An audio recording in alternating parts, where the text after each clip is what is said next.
ছাত্রী আমার চ্যানেলে ভিডিওটি দেখার জন্য স্বাগত জানাই। তোমরা যারা অষ্টম শ্রেণীতে সেকেন্ড সামেটিভ পরীক্ষা দেবে তাদের জন্য বাংলা উপন্যাস পথের পাঁচালী থেকে গুরুত্বপূর্ণ এসএকিউ এবং তার উত্তর নিয়ে আজকের এই ভিডিওতে হাজির হয়েছি।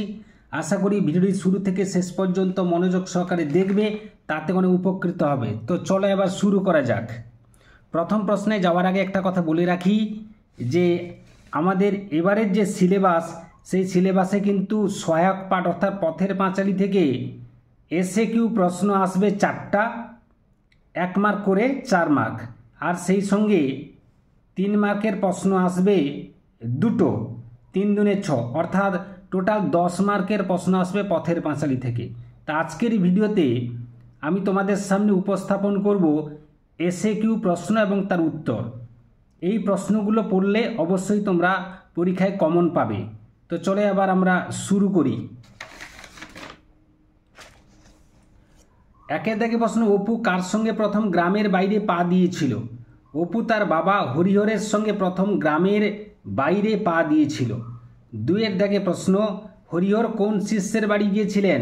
হরিহর তার শিষ্য লক্ষণ মহাজনের বাড়িতে গিয়েছিলেন। তুমি বড় ভালো ছেলে, বক্তাকে? উত্তর হবে অপুর কল্পিত রাঙা শাড়ি পরা দেবী দুর্গার মতো হার ও বালা পরা বিশালাক্ষী দেবী এই কথাটি বলেছিল। নীল পুজোর দিন বিকেলে সন্ন্যাসীরা কি করে?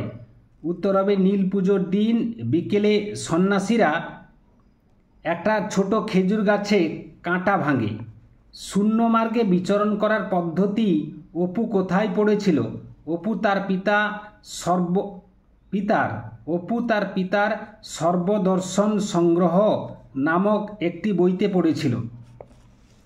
বৃদ্ধ বৃহৎ নরোত্তম দাস বাবাজির বাড়িতে অপু কোন বইটি দেখতে চাইত? উত্তর হবে অপু প্রেম ভক্তি চন্দ্রিকা নামক বইটি দেখতে চাইত। কারা চড়ুইভাতি করেছিল? দুর্গা, অপু ও কালীনাথ চক্রবর্তীর মেয়ে বিনি, এরা 3 জনে মিলে চড়ুইভাতি করেছিল। বাড়ি এসে অপু কতদিন ধরে নিজের অদ্ভুত ভ্রমণ কাহিনী বলে বেড়াতে লাগলো? অপু দিন 15 ধরে নিজের অদ্ভুত ভ্রমণ কাহিনী বলে বেড়াতে লাগলো। 9-এর দাগে প্রশ্ন, অপু কাকে দাদু বলে ডাকত? অপু গ্রামের গাঙ্গুলি পাড়ার গৌরবর্ণ দিব্যকান্তি সদানন্দ বৃদ্ধ বৈষ্ণব নরোত্তম দাস বাবাজিকে দাদু বলে ডাকত। পরবর্তী প্রশ্ন, অপুর ঠাকুরদার নাম কি ছিল? উত্তর হবে অপুর ঠাকুরদার নাম ছিল রামচাঁদ তর্কালঙ্কার।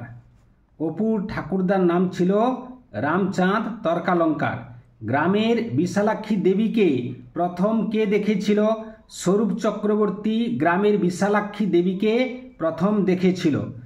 12-এর দাগে প্রশ্ন, লক্ষণ মহাজনের বাড়িতে গিয়ে অপু কার সঙ্গে বেশ ভাব করেছিল?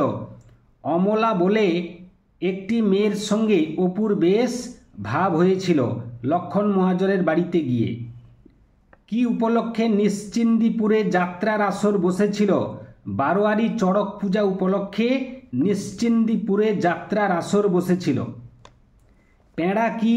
পেঁড়া হলো ক্ষীর দিয়ে তৈরি এক ধরনের মিষ্টান্ন। লক্ষণ মহাজনের অবস্থা কেমন ছিল? লক্ষণ মহাজন বেশ বড় চাষি ও অবস্থাপন্ন গৃহস্থ। অমলাকে দেখতে কেমন?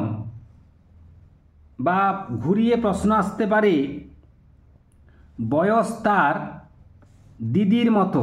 কার বয়স? অমলার বয়স।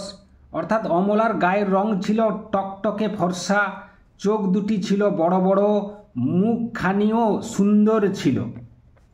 অপুর সকল জারিজুরি কার কাছে খাটে? অপু সকল জারিজুরি তার মা সর্বজয়ার কাছে খাটে। 18 দাগে প্রশ্ন, বধূটি অপুকে কি তৈরি করে দিয়েছিল? উত্তর হবে বধূটি অপুকে কিশমিশ যুক্ত মোহনভোগ তৈরি করে দিয়েছিল। এই প্রসঙ্গে একটি কথা বলে রাখা ভালো, অপুর মায়ের তৈরি মোহনভোগে কিন্তু কিশমিশ থাকে না, এখানে কিন্তু বধূটির তৈরি করা মোহনভোগে কিশমিশ ছিল। অমলার বাড়িতে থাকা পুতুলগুলি কোথা থেকে কেনা? পুতুলগুলি কালীগঞ্জের স্নানযাত্রার মেলা থেকে কেনা। অপুর টেলিগ্রাফের তার কে ছিঁড়ে ফেলেছিল? সর্বজয়া অর্থাৎ অপুর মা ভুল করে অপুর টেলিগ্রাফের তার ছিঁড়ে ফেলেছিল। এরপরে পরবর্তী প্রশ্ন আমরা দেখতে পাবো। পরবর্তী প্রশ্ন, রেলগাড়ি খেলায় অপু টিকিটের জন্য কি ব্যবস্থা করেছিল? রেলগাড়ি খেলায় অপু টিকিটের জন্য বাতাবি লেবুর পাতা দিয়ে টিকিট বানিয়েছিল। সতু অপু দুর্গার বানানো দোকান থেকে কি তুলে নিয়ে পালিয়েছিল? 3টি মাকাল ফল তুলে নিয়ে পালিয়েছিল সতু। কে অপুর চোখে ধুলো ছুঁড়েছিল? সতু নামক ছেলেটি অপুর চোখে ধুলো ছুঁড়েছিল। 24 থেকে প্রশ্ন, রেল খেলার জন্য অপু টেলিগ্রাফের তার টাঙিয়ে কাকে দেখাতে চেয়েছে? টেলিগ্রাফের তার দেখাতে অপু সতুকে ডেকেছিল, অর্থাৎ সতুকে দেখাতে চেয়েছিল। কি নিয়ে অপু দুর্গার ঝগড়া হয়েছিল? দেশি কুমড়োর শুকনো খোলার নৌকো নিয়ে অপু এবং দুর্গার মধ্যে ঝগড়া হয়। পরবর্তী প্রশ্ন, অপু তার বাবার সঙ্গে কাদের বাড়ি মজলিসে যেত? অপু তার বাবার সঙ্গে গাঙ্গুলি বাড়ির চণ্ডী মণ্ডপে বৃদ্ধদের মজলিসে যেত। বিশালাক্ষী দেবী গ্রামে কোন রোগ হবে বলে ভবিষ্যৎবাণী করেছিলেন? ওলা ওঠা রোগ। কবে বিশালাক্ষী দেবী 108টা কুমড়ো বলি দিতে বলেছিলেন? উত্তর হবে চতুর্দশীর রাত্রে বিশালাক্ষী দেবী 108টা কুমড়োর বলি দিতে বলেছিলেন। অপুর ঠাকুরদার নাম কি ছিল? আরেকবার প্রশ্নটি উল্লেখ করা হয়েছে। অপুর ঠাকুরদার নাম ছিল রামচাঁদ তর্কালঙ্কার। অত্যন্ত গুরুত্বপূর্ণ প্রশ্ন এটি। 30 থেকে প্রশ্ন, সর্বজয়ার সন্ধ্যার পরে কি রান্না করেছিল? সর্বজয়ার সন্ধ্যার পরে ভাত ও তরকারি রান্না করেছিল।